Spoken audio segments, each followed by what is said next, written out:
శత్రువు మన ప్రాణాన్ని తీయాలని చూడొచ్చు, కానీ మనం ఏం చేస్తామంటే మనకి ప్రాణాన్ని ఇచ్చే దేవుడు, మనకి జీవాన్ని ఇచ్చే దేవుడు వైపు మనం చూస్తాం.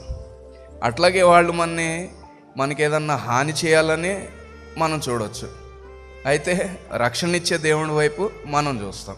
అట్లాగే ఆహా అని అంటే మనని అవమానపరచాలని చూడొచ్చు, దానికి విరుగుడుగా మనం ఏం చేయాలంటే ఆయన మహిమపరచబడునుగా కానీ ఆయన స్తుతించాలి.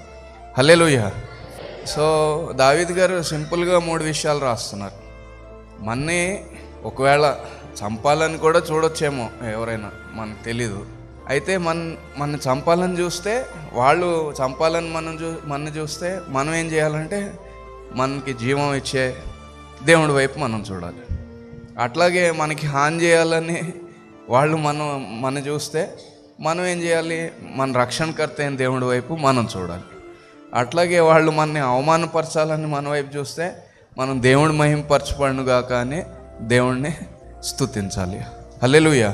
రోమా పత్రిక 12వ అధ్యాయం అనుకుంటాం, 19వ వచనం మనం చూస్తే 19 నుంచి, ప్రియులారా మీకు మీరే పగ తీర్చుకొనుక దేవుని ఉగ్రతకు చోటీయుడి.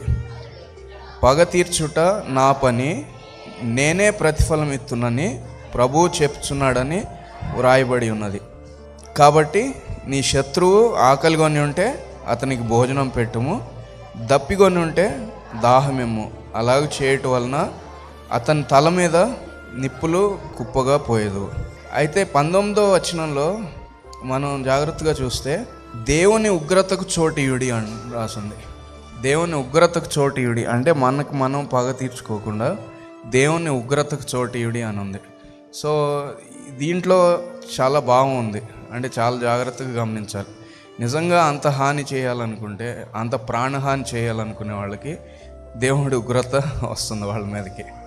అంటే శత్రువు కోసం ప్రార్థన చేయండి, తర్వాత చెప్పించొద్దు, ఆకలి కొంటే భోజనం పెట్టండి, దాహం అయితే వాళ్ళకి తాగటానికి ఇవ్వండి అని చెప్పినప్పుడు, అని చెప్తానే అక్కడ పౌలు గారు ఒక ప్రత్యేకమైన మాట రాశారు, దేవుని ఉగ్రతకు చోటీయుడి. అంటే దేవుని ఉగ్రత వస్తుంది. ఎవరైతే ప్రాణహాని చేయాలనుకుంటున్నారో, ఎవరికన్నా హాని చేయాలనుకుంటే తప్పకుండా దేవుని ఉగ్రత వస్తుంది. సో ఆ మనకు మనం ఏదో చేసేయాలని ఉండకుండా దేవుని ఉగ్రతకు చోటు ఇవ్వాలి.